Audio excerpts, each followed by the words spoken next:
స్వామి స్వామి మహాతాత్వికులు జిడ్డు కృష్ణమూర్తి గారి యొక్క బోధనలు అవి చాలామందికి ఆసక్తి ఉంటుంది. అలాంటి దాంట్లో చాలా సందేహాలు కూడా కలుగుతుంటాయి. స్వామి వారు చెప్పేది చాలా అత్యున్నతమైంది అన్న విషయం, ఎందుకంటే ప్రపంచవ్యాప్త తాత్వికులు కాబట్టి వారు చెప్పేది గొప్ప విషయం అని తెలిసి చదవడం మొదలు పెడతాం. దాంట్లో ఎక్కడో ఒకటి అట్లా అర్థం కాకుండా ఉంటుంది.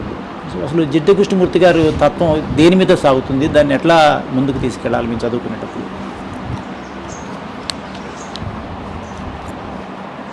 శ్రీ శివానంద గురుభ్యో నమః. శ్రీ ఆంజనేయ పరబ్రహ్మణే నమః. ఆత్మబంధువులు ఆత్మస్వరూపులైన అందరికీ నమస్కారం.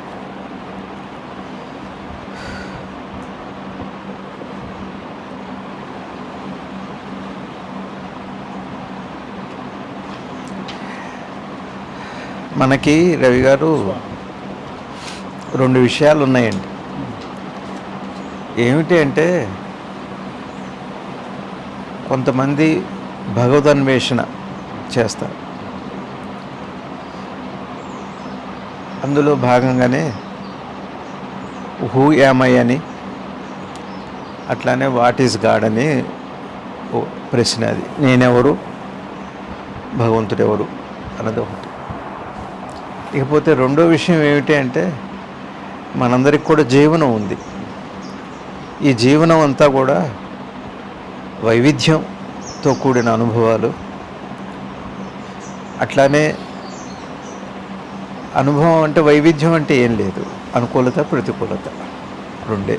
వైవిధ్యం అంటే అనుకూలత ప్రతికూలత. ఇది విషయాల్లో మనకు కనపడుతున్నవి, అనుభవాల్లో కనపడుతుంది. ఇకపోతే రెండోది ఏమిటి అంటే, మన మనసుకి బాధ ఒకటి ఉంది. మనసుకి బాధ, అది దాని అనుభవం. మనసుకుండే అనుభవం ఏమిటంటే, అనుకూలతలో సంతోషం, ప్రతికూలతలో బాధ.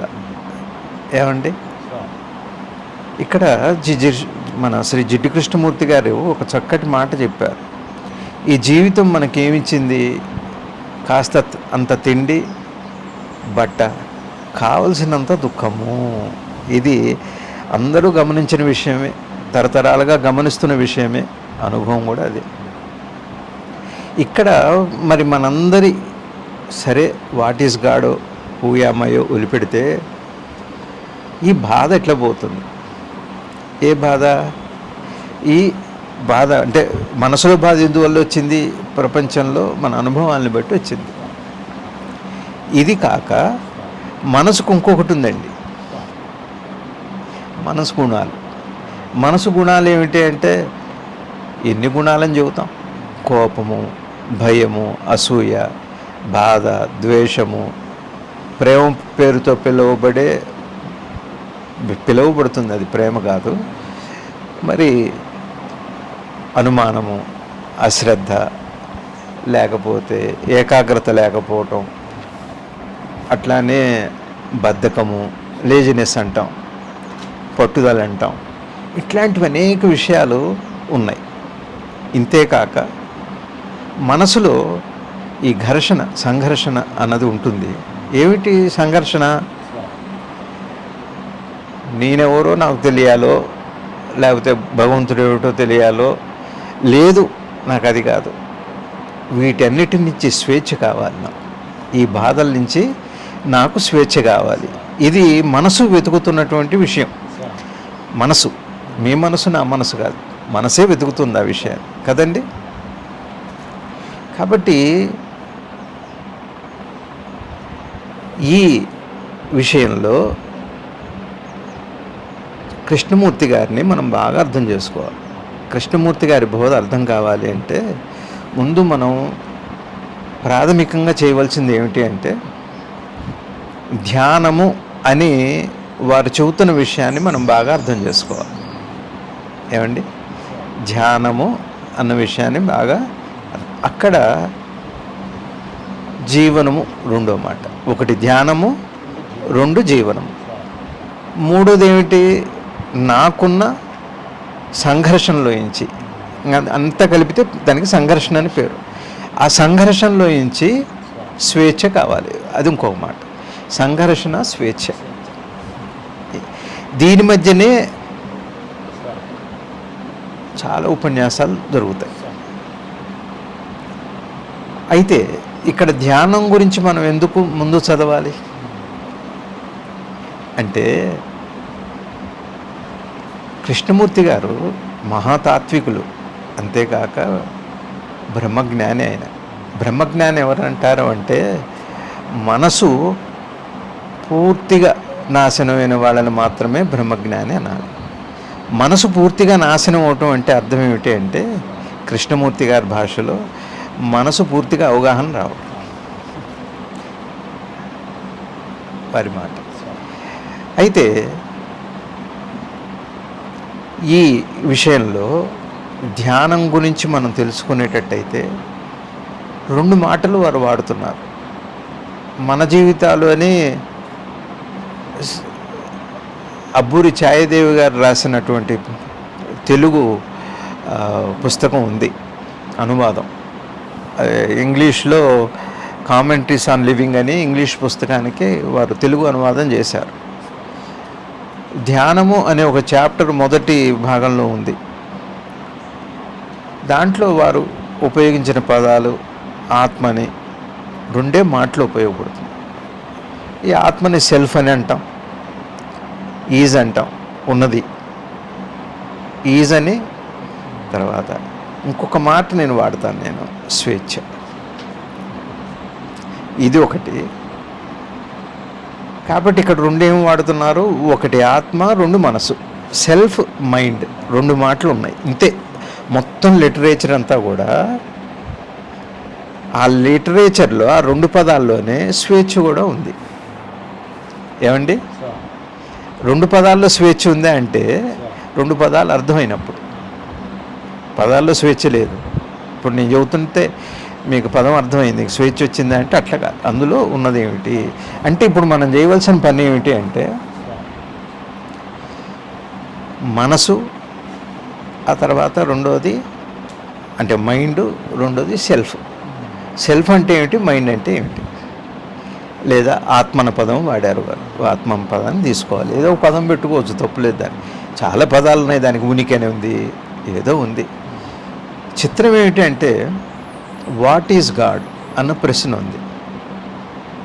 గాడ్ని పక్కన పెడితే అర్థం చేసుకునే ప్రయత్నంలో is God, what mind, what అన్నది మైండ్. అర్థమైందండి? వాట్ అన్నదే వెతుకులాట, వాట్ అన్నదే అన్వేషణ, వాట్ అన్నదే తప్పించుకునే మార్గం, వాట్ అన్నదే పారిపోయే మార్గం, వాట్ అన్నదే పెంచుకునే మార్గం. ఈ వాట్ ఎట్లాంటిది అంటే పెరుగుతూ పోతూనే ఉంటుంది అనంతంగా. ఆ వాట్ అన్నదాన్ని మనం బాగా అర్థం చేసుకునేటట్టయితే, ఈ వాట్ అన్న ప్రశ్న దేన్ని మైండ్ అన్నాం. మైండ్ అంటే జ్ఞాపకానికి సంబంధించింది. ఈజ్ అన్నది మైండ్కి సంబంధించింది కాదు, అది సెల్ఫ్. సెల్ఫ్ అనే మాటకు అర్థం ఏమిటంటే, ఆత్మ అనే మాటకు అర్థం ఏంటి, ఉన్నది. అంతే. ఉన్నదే అనా అంటే అనుభవంలోకి వచ్చేది. అనుభవంలోకి మాత్రమే వస్తుందా అంటే శాశ్వతమైన స్వేచ్ఛ లభిస్తుంది. ఇక్కడ శాశ్వతం అన్న పదం వాడకూడదు, ఎందుకంటే మళ్ళీ కాలం ప్రవేశిస్తుంది అందులో. కాలము అంటే ఇప్పుడు, రేపు, ఎల్లుండి, మొన్న అని వస్తుంది. కాలం అనే మాట అట్లాంటిది కాదు అది. కాబట్టి ఆ ఆత్మ లేదా సెల్ఫ్ అనే మాట మీకు ఏది మనం చదువుకున్న దాంట్లో ఏ పదం ఉందో ఆ పదం పెట్టుకోవచ్చు, తప్పులేదు.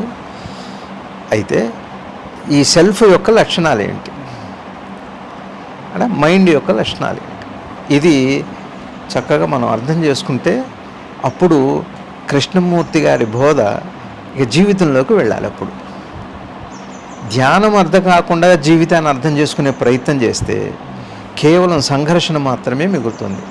ఉదాహరణకి, నాలో కోపం ఉంది, నాలో భయం ఉంది, నాలో అసూయ ఉంది, నాలో భక్తి ఉంది, ధ్యానం ఉంది, మతం ఉంది, ఇట్లాంటివి ఎన్నో మాటలు ఉన్నాయి కదండి. ఉదాహరణకి ఒక కష్టం వస్తుంది, ఒక దుఃఖం వస్తుంది, అప్పుడు నా మనసు బాధపడుతుంది. కృష్ణమూర్తి గారు ఏం చెబుతున్నారంటే, సూటిగా బాధను చూడండి అన్నారు. సూటిగా బాధను చూస్తే బాధ విషయంలో నా మనసు ఎట్లెట్లా రియాక్ట్ అవుతుంది, ఏమేమి అనుభవాలు వస్తాయి, ఏం జరుగుతుంది అని తెలుస్తుంది.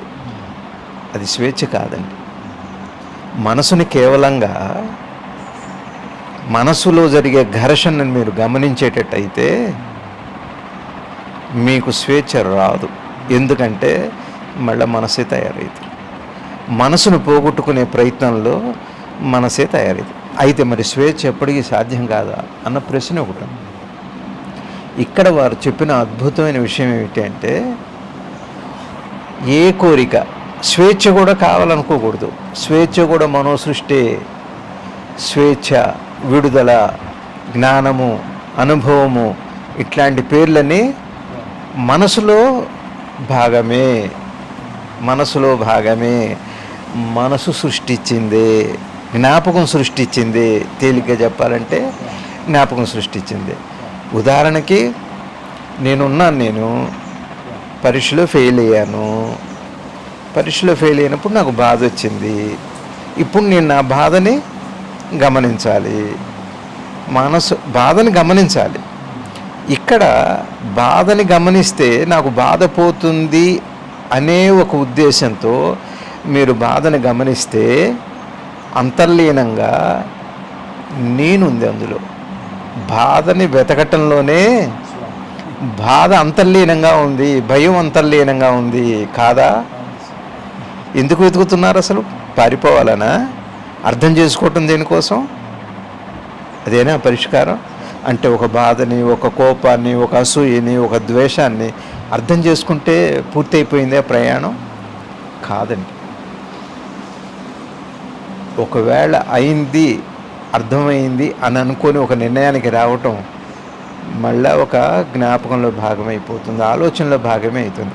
లేదు, ఆ విషయంలో నాకు అర్థమైతే ఇంకా అనేక పరిస్థితులు ఉన్నాయి, అనేక విషయాలు ఉన్నాయి. మీరు అనుకునే ఆధ్యాత్మిక జీవనమో లేకపోతే లౌకిక జీవనమో, మీరు ఏ పేరైనా పెట్టండి, ఏ జీవనం అన్నా అనండి, అనేక సంఘటనలలో మళ్ళీ తొంగి చూస్తూనే ఉంటుంది. ఎందుకు అంటే అర్థమైనట్టుగా అనిపించింది, అర్థం కాలేదు.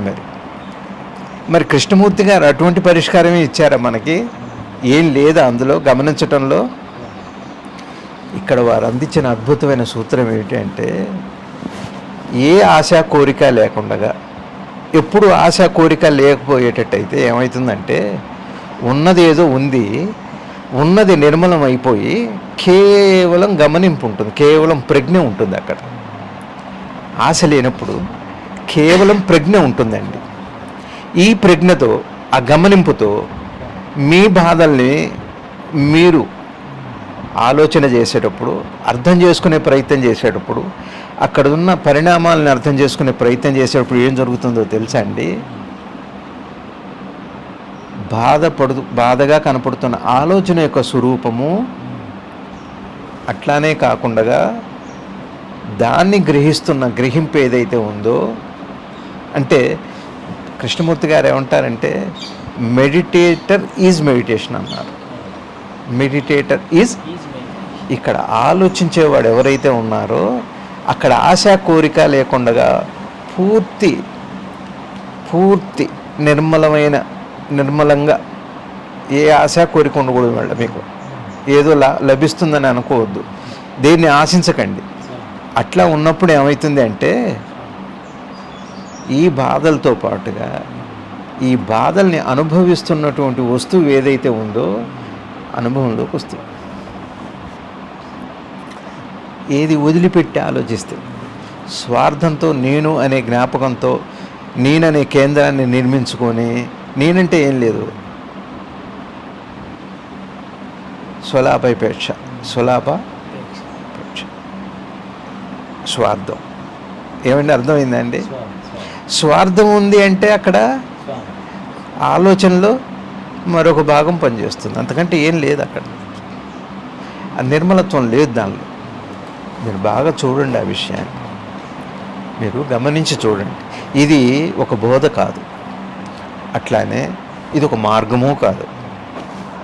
అట్లానే ఇప్పుడు నేను మిమ్మల్ని చూస్తున్నాను, నేను మిమ్మల్ని చూడటం ఒక మార్గం కాదు, ఒక విధానం కూడా కాదు, సహజం. అందరికీ అంతే. ఒకవేళ విధానము మార్గమే అయ్యేటట్టయితే అది అసంపూర్ణమే అవుతుంది కాదండి. ఎవరికి వినటం నేర్పట్లేదు, ఎవరికి చూడటం నేర్పట్లేదు, ఎవరికి రుచి నేర్పట్లేదు, ఎవరికి స్పర్శ నేర్పట్లేదు, ఏవి నేర్పట్లేదు. విధానం ఏం లేదు దానికి అదే విధానం. అర్థమవుతుందండి. ఇక్కడ కృష్ణమూర్తి గారు అందించిన సత్యం ఏమిటంటే, సత్యం ఓ విధానం కాదు అది. ఇక్కడ ఇప్పుడు మనసు ఖాళీ అయితే, మనసుని ఏ ఆశ కోరిక లేకుండా గమనించటం అయితే విధానం ఏం కాదు అది. చాలా విషయాలు చేస్తున్నాం మనం.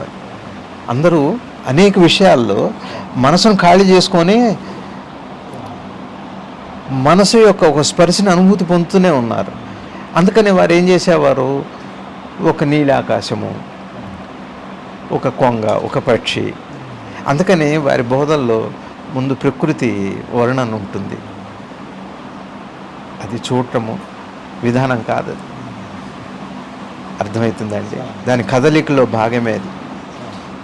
కాబట్టి మన సంఘర్షణలు అంటే నాకు కాలేదు, నాకు అవ్వాలి, ఏదో మీరు ఏ పేరైనా పెట్టండి, దేనికన్నా కానీ నాకు కావాలి, నాకు తెలియాలి, ఇవన్నీ ఉన్నాయి కదా. అట్లానే నా భయాలు, నా వికారాలు అన్నింటినీ కలిపి ఒక వికారం ఉందాం. భక్తి కూడా భక్తి అని నువ్వు పేరు పెట్టుకున్న దాన్ని ఒకసారి జాగ్రత్తగా నువ్వు దాన్ని జడ్జి చేయకుండా, నిర్ణయం చేయొద్దు, ఏమీ పేరు పెట్టద్దు, జాగ్రత్తగా గమనించండి. ఆ భక్తి అన్న ఒక ఆలోచనే అది. ఆ ఆలోచనలో ఏం దాగుందో చూడండి, మీకు ఖచ్చితంగా ఆ ఉన్న విషయం ఏదో కనపడుతుంది. ఏం కనపడుతుంది అక్కడ? భయమో, ఆశో, పోనీ ఒక మాటలో చెప్పాలంటే కోరికో, ఖచ్చితంగా మీరు మనం ఉపయోగిస్తున్న మాటల్లో, మనం అనుసరిస్తున్న విధానంలో ఇది అంతర్లీనంగా దాగి ఉంటుంది. ఇది గుర్తుపట్టినప్పుడు ఏమవుతుంది? ముందు గుర్తుపట్టాలి. నిజంగా అటువంటి ప్రయత్నమే మనం చేసినట్టయితే, కృష్ణమూర్తి గారు చెప్పాడా, రమణ చెప్పాడా, ఎవరు చెప్పారో కాదు, ఇవి ఎవరు ఏం చెప్పారు అన్నది కాదు. ఒక్కసారి దాన్ని అవలోకన చేసుకోవాలి. అవలోకన చేసినప్పుడు పరివర్తన సంభవిస్తుంది. పరివర్తన అనే మాట వాడతారు ఆయన. పరివర్తన అంటే చేంజ్ అండి, ఎన్లైటన్మెంట్. మీరు ఏ పేరైనా పెట్టండి దానికి. అది జరుగుతుంది ఎందుకు అంటే, అప్పుడు ఆ గమనించే స్థితిలో, వదిలిపెట్టి గమనించే స్థితిలో సెల్ఫ్ ఏదైతే ఉందో తప్పకుండా అనుభవంలోకి వస్తుంది. ఇది అనుభవంలోకి వచ్చిన తర్వాత, అనుభవంలో అంటే మళ్ళీ అనుభవం కాదు, అది గ్రహిస్తుంది, గమనిస్తుంది. అప్పుడు ఏమవుతుంది అంటే, దాని సహజ లక్షణాలన్నీ కూడా, అక్కడ బాధ ఉందా, దుఃఖం ఉందా, భయం ఉందా, దాని స్వరూపం ఏమిటి, ఆ తర్వాత మనం అనుకునేటువంటి విధానం ఏదైతే ఉంది అంటే, ఒక విషయాన్ని గ్రహించిన తర్వాత అనుభవంగా మారటం, అనుభవం తర్వాత జ్ఞాపకంగా మారటం, జ్ఞాపకం ద్వారా బాధో, దుఃఖం, సంతోషం రావటం. మళ్ళీ దాన్ని మనం ఏం చేస్తున్నాం అంటే, బాధ ఒక ఆలోచన అయితే, ఆ బాధను పోగొట్టుకోవాలని చేసేది కూడా మళ్ళీ ఆలోచన అవుతుంది. కృష్ణమూర్తి గారు ఏమంటున్నారు, ఆలోచన సమూలంగా పోతేనే ఉన్నది అనుభవంలోకి వస్తుంది, సత్యం అనుభవంలోకి వస్తుంది, సెల్ఫ్ అనుభవంలోకి వస్తుంది. అర్థమవుతుంది ఆయన. ఇక్కడ మనకు ఉపయోగం ఏమిటి అంటే, ఒక్కసారి అది మనకి అనుభవం, మనసు తాను గ్రహిస్తే, తన ఉనికిని, సెల్ఫ్ని మైండ్ సెల్ఫ్ వేరు కాదు. మళ్ళీ తమాషా, జ్ఞాపకం అంటే మెమరీ లేని మైండ్ సెల్ఫ్ అవుతుంది, మెమరీ లేని మైండ్ సెల్ఫ్ అవుతుంది. ఈ సెల్ఫ్ గ్రహించిన తర్వాత ఆ గ్రహించడం జ్ఞాపకం కాదండి, వర్తమానం కాదు, భవిష్యత్తు కాదు, గతము కాదు, త్రికాలాలకు అతీతమైంది. అది పదాలకు అతీతమైంది, ఆలోచనలకు అతీతమైంది, అనుభవానికి అతీతమైంది, అనుభవరహితము. ఒకవేళ అనుభవిద్దాం అనుకుంటే మళ్ళీ అది జ్ఞాపకంలో భాగమని నేర్పుతుంది. అది ఈ సెల్ఫ్ అర్థమైన తర్వాత అప్పుడు కోపాన్ని చూడండి, అప్పుడు ఈ ప్రపంచంలో సుఖదుఖాలు చూడండి, ఏమి మనకి లెసన్ వస్తుంది, ఏం బోధ జరుగుతుంది. అటువంటి బోధ కృష్ణమూర్తి గారు మనకి అందించారు. నేను సద్గురు శివానంద గురుదేవుల వారిని దర్శించినప్పుడు మొట్టమొదటిసారి నాకు భగవద్ దర్శనం కావాలి అన్నాను అని అడిగాను. వారు నిత్య శివదీక్షాపరులు, అట్లానే యోగి, అట్లానే జ్ఞాని. జ్ఞాని అనే మాట ఇందాక చెప్పాను నేను మీకు. అటువంటి వారు నాకు భగవద్ దర్శనం కావాలని వారిని అడిగినప్పుడు ఏం చెప్పారంటే, నీ వెనకనే ఉన్నారు, నిన్ను నువ్వు మర్చిపోయినప్పుడు, నిన్ను నువ్వు పోగొట్టుకున్నప్పుడు. ఈ నేను పోగొట్టుకోవటంలో నా గురువుని, నేను వెతుకుతున్న భగవంతుణ్ణి కూడా పోగొట్టుకుంటేనే, ఏమండి, పోగొట్టుకుంటేనే దాని అర్థము ఉన్నదేదో అనుభవంలోకి వస్తుంది అని వారు బోధించారే. కానీ వారి నాకు అనేక అనుభవాలంటే ప్రయాణాల్లో, సందర్భాల్లో కేవలం శుద్ధ అద్వైతాన్ని, మనసు ఎటువంటి వికారాలకి, ఎటువంటి భ్రమలకి స్థానం లేని, అర్థమైందండి, ఎటువంటి భ్రమలకి, ఎటువంటి ఆశలకి తావలేనటువంటి అద్భుతమైన బోధ వారి ద్వారా నాకు అందింది. ఎందుకు నేను చెబుతున్నానంటే, శుద్ధ జ్ఞానం ఎప్పుడైతే ఉందో, శుద్ధ జ్ఞానానికి మొహమాటం లేదు. శుద్ధ జ్ఞానానికి మొహమాటం లేదు. అక్కడ మొహమాట పడ్డామనుకోండి,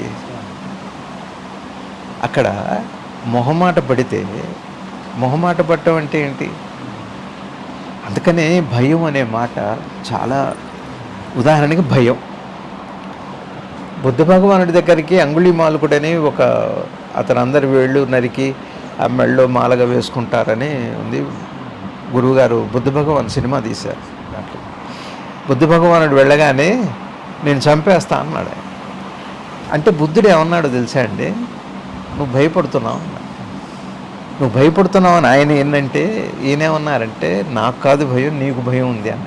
అసలు నన్ను చంపాలని అనిపించడం నీ భయానికి కారణంగా చూడం. మనం ఎప్పుడైతే తాను దాన్ని గమనించాడో ఆ రోజే బుద్ధుడు అయిపోయాడు, బుద్ధుడిగా మారటానికి. మీకు అర్థమైందండి? అక్కడ మొహమాటం కానీ, మీకు ధైర్యం కావాలి. మీకు సత్యం తెలియాలంటే భ్రమలు పనికిరావు.